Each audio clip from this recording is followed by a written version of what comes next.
Nem olyan régen levelet kaptam egy egyetemista lánytól. Azt írta, hogy az édesanyja magyar, az édesapja egyiptomi, és ő már Magyarországon született. Otthon ünneplik a karácsonyt és a húsvétot is, de az édesapja vallása után a muszlim hitet tartja. Ugyanúgy pólóban, farmerban jár, mint a többi fiatal lány, de kendőt hord, mint a muszlim nők. És arról írt, hogy a migráns ellenes kampány óta nagyon sok megaláztatás éri. Ha ez egy egyedi eset volna, akkor hát szóba se hoznám, de az utóbbi időben több olyan ismerősöm és barátom, akik afrikai, ázsiai, arab országokból érkeztek Magyarországra, itt jól beilleszkedtek, mérnökök, üzletemberek, művészek, kereskedők, hasonlóról panaszkodnak. Ez a lány például azt mesélte, hogy a buszon több alkalommal terroristának nevezték, és amikor a 8 éves kistestvérével sétált az utcán, akkor leköpték. És mindezt egy négyzetméternyi textil miatt, mert ugye más nem tudtak róla, csak annyit, hogy kendőt hord. És lassan úgy tűnik, hogy ott tartunk, hogy az emberek gondolatmenete hasonlóképpen alakul, hogy egyszer csak egy kendőtől eljutnak a főgonoszig.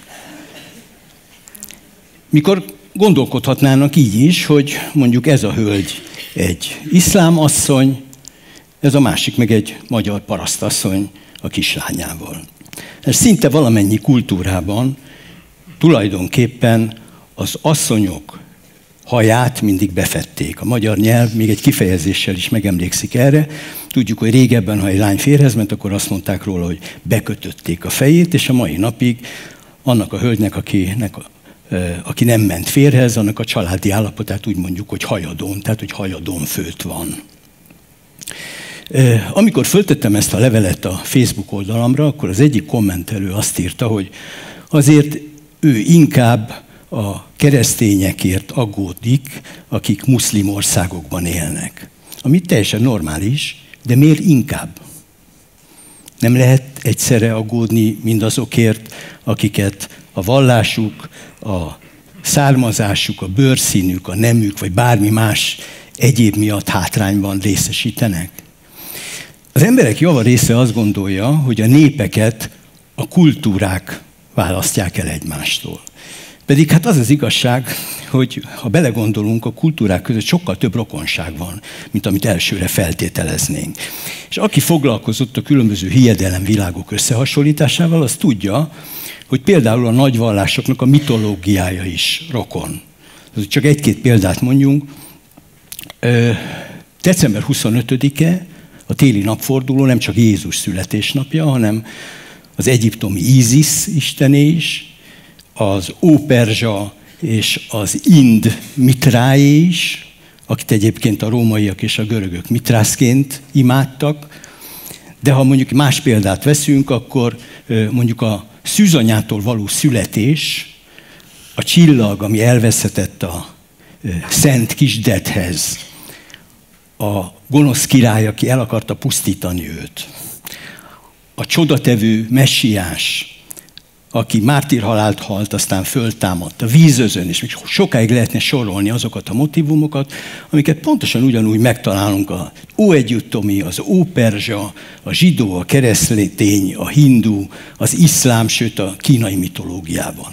És ez a dolog nem véletlen, ugye tanultuk, hogy a jelenlegi tudományos elképzelés szerint ősünk, a Homo sapiens, az 200 000 évvel ezelőtt Afrikában született, és aztán az éghajlati katasztrófák és ellenségeik elől menekülve kisebb-nagyobb csoportokban generációról generációra vándorolva népesítette be a Földet, és vitte magával a saját hiedelemvilágát és a hagyományait.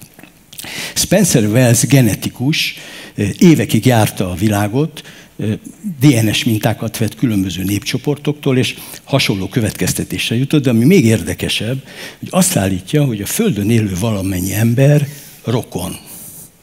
És a rakszok közti különbség, tehát a különböző bőrszín, arcberendezés, testalkat és a többi, ez kizárólag az eltérő éghajlati viszonyoknak és az eltérő életmódnak köszönhető. Most ha eljutunk odáig, hogy azt mondjuk, hogy a Földön élő valamennyi ember genetikája, agyi struktúrája, pszichológiai reakciói, az együttélés biztosítására kifejlesztett erkölcsi és vallási törvények mind azonosak vagy hasonlók, akkor honnan származik a gyűlölet?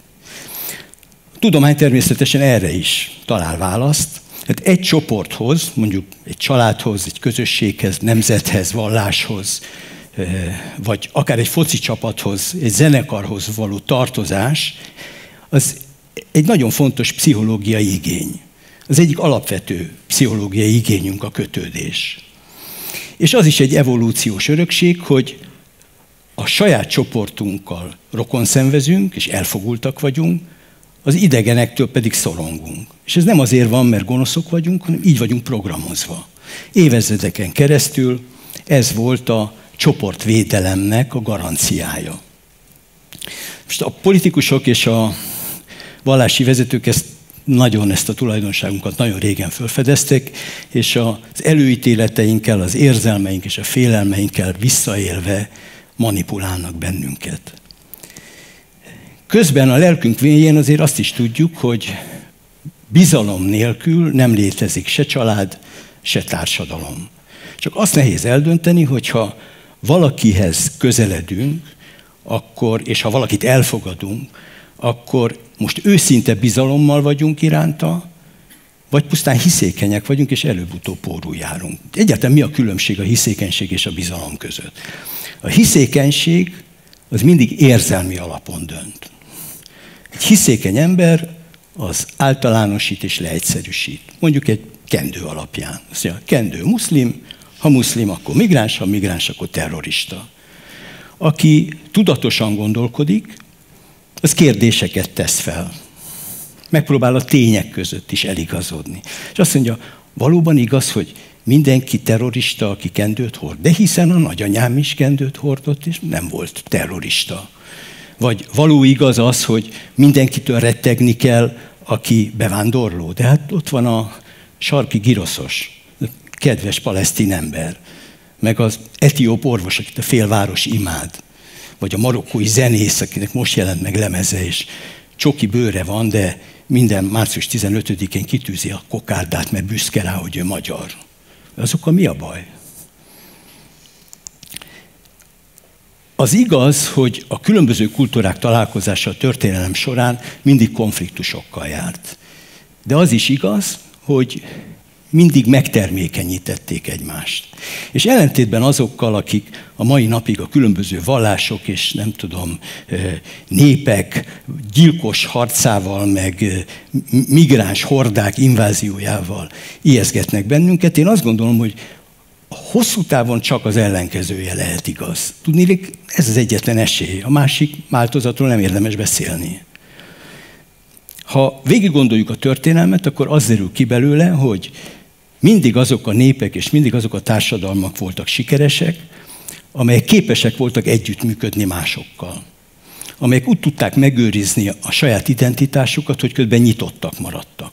Mert így tudtak tanulni másoktól, így tudtak kereskedni, így tudták elkerülni a felesleges feszültséget.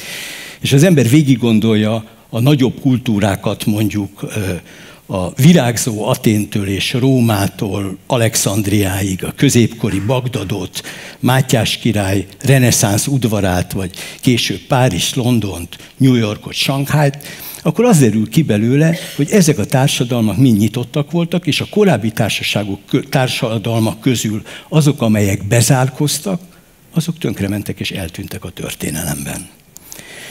Most különösen érvényes ez a dolog mára. Tehát ma, amikor pénzügyi és gazdasági rendszerek,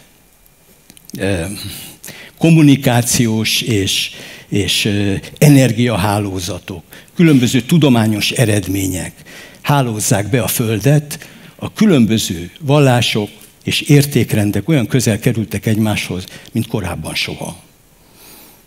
Ebben a környezetben csak bizalommal és együttműködéssel lehet élni.